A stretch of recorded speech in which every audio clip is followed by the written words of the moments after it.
This video is sponsored by Heroes of History. It has been 15 years since the release of the latest mainline Elder Scrolls game, and for a solid 3 generations of gaming, the world of Tamriel has been stuck in the year 201 of the 4th era, leaving questions about the world and its future unanswered. Questions such as who will win the Skyrim Civil War, and will the races of men be able to defeat the Thalmor, are nearly old enough to have a driver's license now, and while we at Wizards & Warriors unfortunately don't have the answers to them, we would like to take today to engage in a bit of fun speculation. So join us as we perform a survey across Tamriel, examining the situation of each major race at the current point in the timeline, and discuss what the future might have in store for them. If only we could collect together all the major historical figures to see what they can really do. We can for real history after all, thanks to our sponsor, Heroes of History. It's a free hero collector game in which you do the usual thing of building a team to fight battles and bosses, only the team consists of major figures from our history. You'll pluck grizzled generals, ingenious inventors, and your favourite figureheads right from the stage of eras gone by, and see what abilities they bring to the battlefield. And of course the real game begins when you start synergizing and optimizing all the nitty-gritty numbers in the background to get maximum power out of your squads. You'll also be building a kingdom, adding new structures, and unlocking techs. And the best part is that while often in games like this, other players will come and raid you while you're offline, that doesn't happen in Heroes of History, much more reasonable. Right now, there's an ongoing event set in ancient Egypt where you need to take down Anubis. Play the game during the event to get Tutankhamun on your side, who you can't get any other way. And to win the battle against the God of Death, you'd better take all the free stuff in the Anubis Awakens starter pack by using our link in the description or QR code on screen. Download and play today, or you can even play Heroes of History in a browser with no downloads. It's all free either way, so dive in right now. The 4th era began in the ashes of the Oblivion Crisis that brought an end to the 3rd era before it in fire and flame. The invasion of the Prince of Destruction, Mehrunes Dagon, had been thwarted. Through the sacrifice of Martin Septim, no Daedric prince could ever again enter directly into the mortal world of Mundus. However, with his death, the bloodline of Tiber Septim was extinct, and mankind's pact with Akatosh was spent. With the Empire left in a derelict state in the wake of the Daedric invasions, its control over periphery provinces began to crumble away. Only recently deprived of their living god's tribunal, the devastating eruption of Red Mountain in 4th Era 5 plunged the homeland of the Dunmer into an ashy apocalypse. Armed with the Daedric weaponry they seized in their furious counter-invasion through Dagon's gates during the Oblivion Crisis, the reptilian Argonians launched a vengeful invasion of the land of their dark elf enslavers. Unable to handle the crises in the east, the Empire was forced to relinquish both Morrowind and Black Marsh. By 4th Era 22, the provinces of the Somerset Isles had come under the control of the fundamentalist Thalmor, who seceded from the Empire and restored the High Elven homeland to its ancient name of Alinor. 7 years later, an expertly organized coup overthrows the pro-imperial government of Valenwood and installs its own agents in the primordial forest cities of the Bosmer, thereby heralding the union of the High Elf and Wood Elf peoples and the rebirth of the Aldmeri dominion. In Cyrodiil proper, a chaotic power struggle in the power vacuum following the Septim dynasty's extinction concluded with the ascension of the Colovian warlord Titus Mede I to the imperial throne, just in time for Tamriel to once more be devastated by an interplanar intrusion by the floating city of Umbriel, a pocket of the realm of Prince Clavicus Vile. In 4th Era 48, the spiritual leader of the Khajiit, the Main, was discreetly assassinated by Thalmor agents, plunging elsewhere into decades of political chaos. In 4E98, Nirn's 2 moons, Massa and Secunda, vanished from the skies. The reasons for this are unknown, but it was an absolute catastrophe for the Khajiit of elsewhere, for the moons were central to their religion and determined which of the many Khajiiti forms their children would be born in. Thankfully, the moons returned 2 years later, with the Thalmor taking credit for their restoration. Scholars today still debate whether or not this was true, or a clever bit of Dominion propaganda, but either way, enough Khajiit believed it. So in 4E115, the Thalmor easily launched a coup to take control over the whole province, splitting it in two by reviving the old borders of the ancient kingdoms of Aniquina and Palatine. By 4th Era 171, the Thalmor launched the culmination of their long-term goal to end the Ages of Men and lead Tamriel into a new Merethic era, an age of elves. The Great War with the Thalmor shook the Empire to its foundations, and although it managed to survive just barely, it did so at the cost of the White Gold Concordat, a humiliating treaty which banned the worship of Talos Tiber Septim, its founding emperor turned god. Refusing to acknowledge a punishing treaty which would have forced them to cede away huge swathes of their homeland, the Red Guards of Hammerfell seceded from the Empire, choosing to fight on against the Thalmor alone. Unable to bear the prohibition on the worship of their hero god Talos, a certain Ulfric Stormcloak challenged the pro-imperial High King Torrig of Skyrim to a duel, shouting him to death with the mighty Thu'um and initiating a rebellion against Cyrodiil. As of the 201st year of the 4th Era, the fate of Tamriel is perched upon a dangerous precipice. With no more dragon-blooded emperors to guide them, and the threat of a second Thalmor invasion looming, the future of the races of men appears highly uncertain, while the rise of the High Elves and their allies seems increasingly inevitable. Yet, is there more to the current trajectory than meets the eye? Let us examine each province of Tamriel and make our predictions on what the future has in store for the cultures and peoples who live within them. We will begin our region-by-region survey of Tamriel's future in a land almost everyone is familiar with.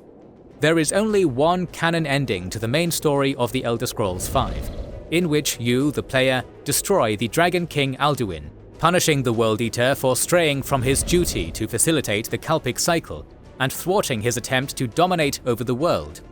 Yet, as of the current point in the Elder Scrolls timeline, the civil war between the Empire and the Stormcloaks rages on, and it remains unknown which side will canonically come out on top by the beginning of the next mainline game. Rather than flip a coin ourselves, let us explore how both potential outcomes might impact Skyrim's trajectory. In the event of an Imperial victory, it seems most likely that the Empire will take a conciliatory policy to the peoples of its freshly pacified province. Indeed, it will not be lost on General Tullius and other members of the Legion High Command that their victory over Ulfric Stormcloak was not won by an invasion from Cyrodiil, but by the loyalist Nords of Skyrim. Thus, we should not expect the Empire to implement widespread crackdowns on the Nords as if they were a conquered population. The worship of Talos, while still outwardly banned, will likely go as unenforced as possible. If the final words of Legate Rika to Ulfric Stormcloak are anything to go by, then the Empire is fully aware that even the most loyal of their Nordic subjects are still secret Talos worshippers, and that the Nords serving in the Imperial Legion did so under the implicit expectation that the fight will next be taken to the Thalmor and without delay. In the event of a Stormcloak victory, we can probably expect a newly independent Kingdom of Skyrim to maintain a diplomatic and military entente with Cyrodiil. Although animosity between High King Ulfric and his former Imperial overlords will no doubt be smouldering, the man is not stupid and understands who the true enemy is. It is incredibly hard to envision a timeline where a Stormcloak-ruled Skyrim ignores the plight of Cyrodiil in the event of a second Thalmor invasion. Hatred for the elves is baked into the ancestral DNA of the Nords, with Skyrim itself founded on a mountain of snow-elven bones. Ulfric will no doubt recall how, thousands of years past, the first empire of the Nords allied with the slave queen Alessia to free the ancient human tribes of Cyrodiil from the tyrannical allied elves. For a man as obsessed with glory and reputation as Ulfric, the prospect of emulating his ancestors by coming to Cyrodiil's aid against an existential elven threat may be a compelling one indeed. Overall, as the dossiers found in the Skyrim Thalmor embassy suggest, it is not in the Aldmeri Dominion's interest for either side to win the Skyrim civil war, as the conclusion of hostilities will inevitably result in the prioritizing of some form of anti-Thalmor partnership. However, it remains unclear whether the depleted armies of Skyrim and Cyrodiil will be able to defeat the Thalmor in a second head-to-head conflict, even with their differences put aside. Let us now move on to the province of High Rock, a region often dismissed as little more than an expansion pack to Cyrodiil. It is true that the homeland of the Bretons has historically been among the least problematic provinces of the Septim Empire. The Bretons fought loyally alongside the Imperials during the Great War against the Aldmeri Dominion, and although they are possessed of elven blood, the magically gifted descendants of the Needs and the Direni stand on the side of humanity in the eternal Elnothic rivalry between man and Mer. Even Tiber Septim himself was probably a Breton. With that said, as the war-ravaged Cyrodiil's political capital continues to hemorrhage away in putting down the Skyrim rebellion, the ambitious rulers of client kingdoms like Daggerfall, Camlorn, Evermore, and Johanna may well take the opportunity to secure greater autonomy, rights, and privileges under imperial rule, if not outright secede. Indeed, the Bretons have successfully triumphed over Cyrodiil in the past, with their ancestors repulsing the hordes of the Alessian Empire in the First Era, and even attempting to invade Cyrodiil in the Second Era as part of the Daggerfall Covenant. While it seems most plausible that the Bretons will continue to fight against the Aldmeri Dominion, being unlikely to want to return to the elven overlordship of their Nedic ancestors, we also cannot simply assume that High Rock will remain a sleepy, obedient imperial province as the empire continues to struggle and decline. Another people in this general neighborhood are the hardy Orsimer, or Orcs, one of the most resilient cultures on Tamriel. Their homeland of Orsinium is a moving one, with warfare against the neighboring Bretons and Redguards resulting in its destruction and relocation several times over. Interestingly, it was the 7th and 15th legions of Cyrodiil that protected the Orcs and helped them establish a new Orsinium between Skyrim and Hammerfell after the most recent sacking. For that reason, we can expect the Orcs to be loyal to the Empire in the next bout against the Aldmeri Dominion. Sailing now across the Iliac Bay, we come across the arid coasts and rugged deserts of Hammerfell. Having seceded from the Empire after refusing the terms of the White Gold Concordat, which obliged them to relinquish large tracts of southern Hammerfell to the Dominion, the Redguards have fought the Thalmor to a standstill, forcing the Elves to depart from their lands.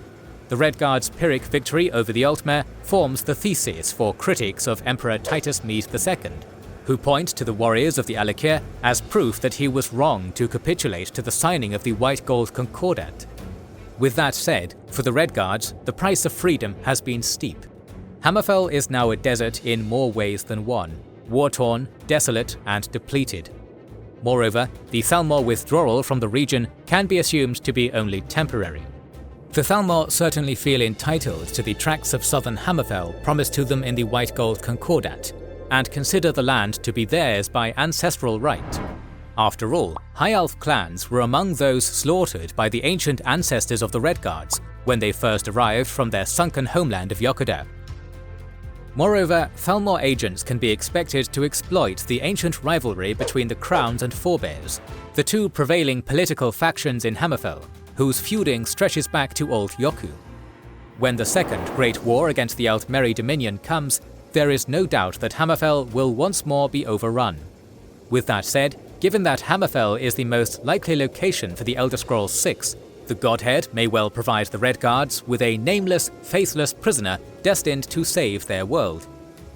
Perhaps this hero will be a reincarnation of the ancient sword saint Frandar Hunding, wielding upon their curved blade the forgotten Ragada art of sword singing, or perhaps bear the soul of Sorodohega. Whoever they are, their potential to reshape the history of the Redguard people will be immeasurable.